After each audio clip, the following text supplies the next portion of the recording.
Now, keep in mind that every member of UPS, as far as I can tell, is constructively deputized by the FBI to actually collect data, take your pictures, and track you down when they are at delivering packages to your place of business. And when at Starbucks, when I was tutoring my friend Connie, and I had walked away and I saw this guy sitting there, and something just popped into my head. This guy's a Fed. He's watching you. Don't trust him. I go to the restroom. I come back. He's gone. And I mentioned to Connie, oh, that dude left. He was like, yeah, she would. And she told me he would not stop looking at you. He kept looking at you because I was sitting here. Connie was right here, and he was in a comfortable chair about 10 feet that way. So while I'm helping Connie, I would not be able to look in his direction. But Connie, looking over towards what I had been writing, would more easily see this guy staring at me. And I'm like 99% sure that that guy in Starbucks who had been watching me tutor my friend Connie was the same one who was acting like a trainer for UPS, getting the employee of UPS to gather my picture and data for an FBI investigation. So watch out with UPS, because from my experience, they work for the FBI.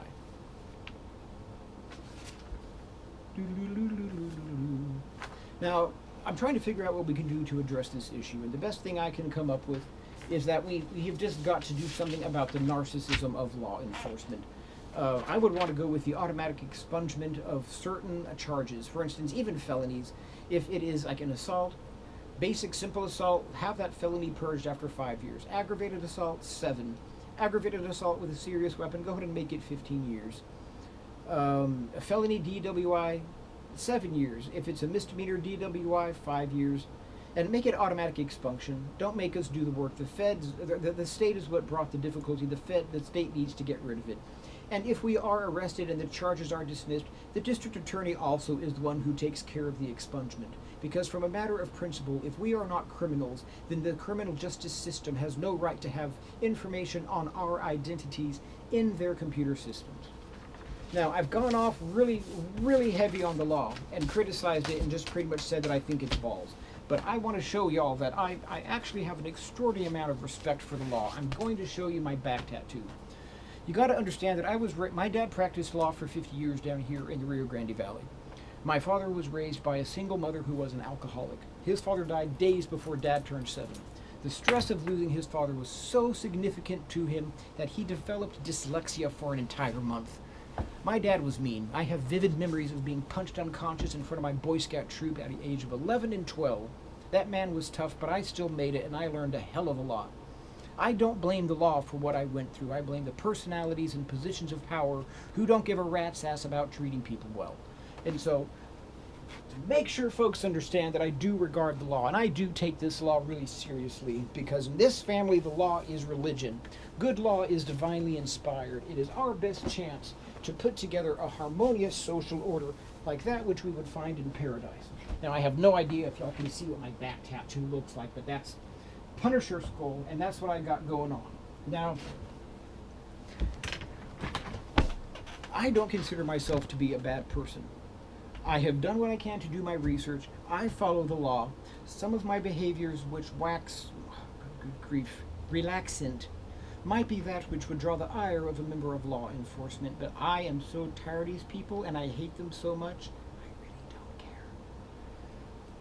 Now, I have no idea what we can do to make them suddenly be nice to us. But my belief is, for instance, automatic expungement. If someone in law enforcement arrests you, and then those charges don't stick, the district attorney is going to be pissed that he's going to have to do work to file an expungement and get rid of that stuff. This is going to force communication between the district attorney's offices and law enforcement to make sure law enforcement really is doing their job of collecting evidence and putting a case together that will lead the individual to be found guilty, so that that individual will not be eligible for an expungement, which the district attorney's office would be responsible for filing and completing.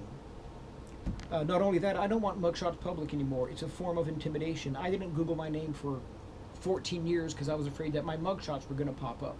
And it turns out that my Atlanta mugshot is actually protected by HIPAA because they knew I was under emotional duress.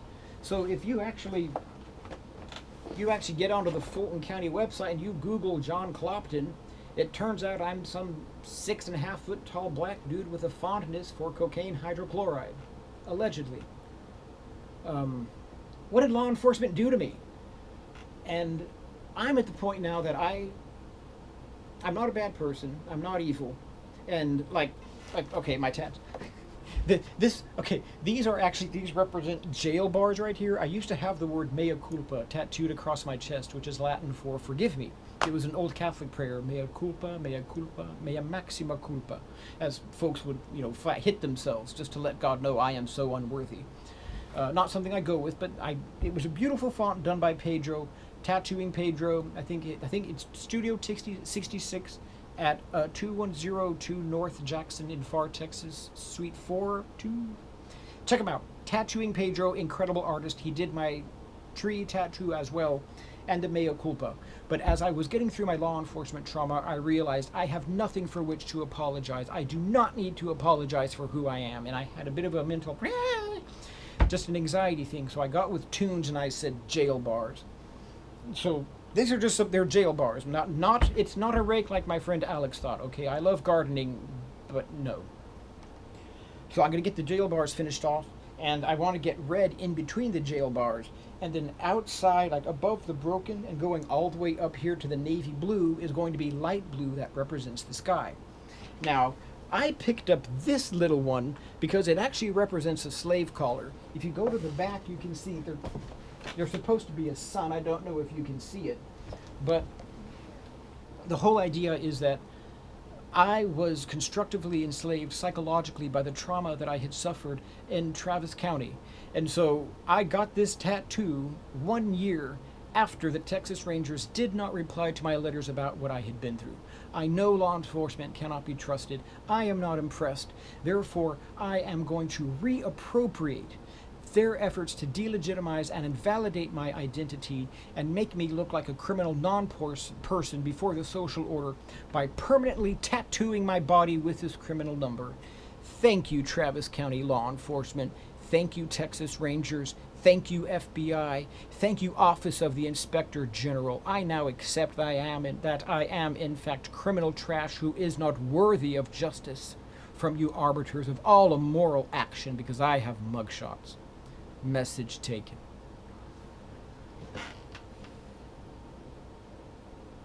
I have found tattoos to be an extraordinary means of expression, as I have piercings, and I'm actually really looking forward to my next mugshot. I'm going to be shaving my head tonight or tomorrow because I actually got this head tattoo because it's inspired by the Norman helmet of my ancestors. And so it comes around and it comes down here, goes over the top, and then it comes around the back. Now, I already have this tattoo to memorialize my Travis County arrest. Fulton County's arrest is going to be for this left panel over here, which somehow needs to incorporate Atlanta Police, Fulton County Police, Grady Hospital, being doped up on drugs, and I am going to get the badge number of the Atlanta police officer and the 3 deputies who were in all of this, who were in on this mess, because I want to tattoo their badge numbers on my body, just as they have taken an aspect of my identity with public humiliation, and with public humiliation, I am going to snag a bit of their identity, their badge numbers, and use it as art, critiquing Fulton County and Atlanta Police, Fulton County law enforcement and Atlanta Police. Now, this third panel over here I am saving for what I imagine will be my forthcoming arrest, which I'm not looking forward to necessarily, but I really, really hate cops so much. I look forward to what they're coming up with. As I have been exploring what I have been through over the past couple of years,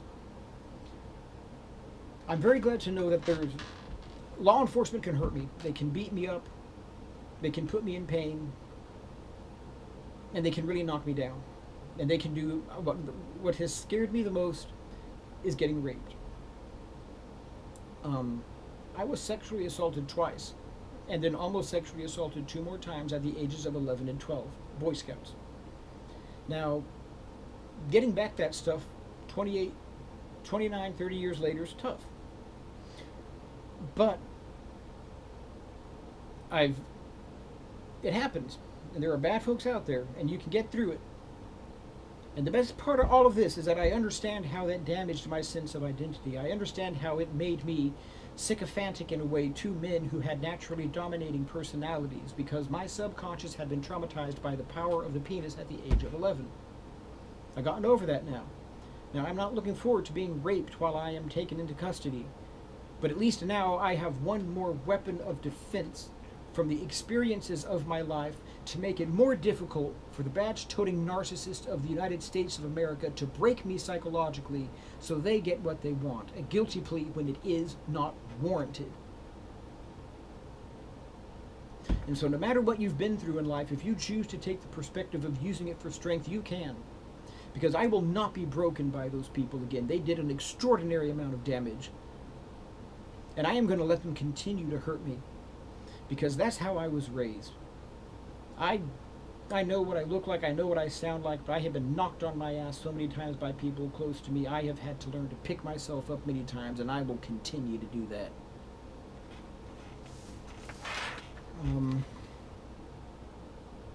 Well, okay, I think I finished bitching. I hope this video just gets some traction. I hope folks listen to it. And this, for me, is just a release. I got to get this out. They did a lot of damage. They do a lot of damage to other folks. And I think that we need to address the underlying issue of law enforcement, which is narcissism. There's something in their training that gets them to see themselves as being so superior in what they do that they separate them. They end up separating themselves from even perceiving a common humanity with the people they are supposed to protect and serve. And I am not impressed, but I do love tattoos, and I have one more that I'd like to show you. So I got with my friend Toons, and so I got this tattoo, and I think it's just groovalicious wonderfulness. Here, there's a nasty letter, a nasty word, and I'm just not going to say it because it just is like, ew. And then there's the letter V, and then here, if we get close, there's the letter I, or the letter F, and there you can see just an itty-bitty ball sack. It's itty-bitty ball sack. And then there's the letter B with a really precious unicorn horn. Oh my God. And then there's the letter I with two udders just dripping milk.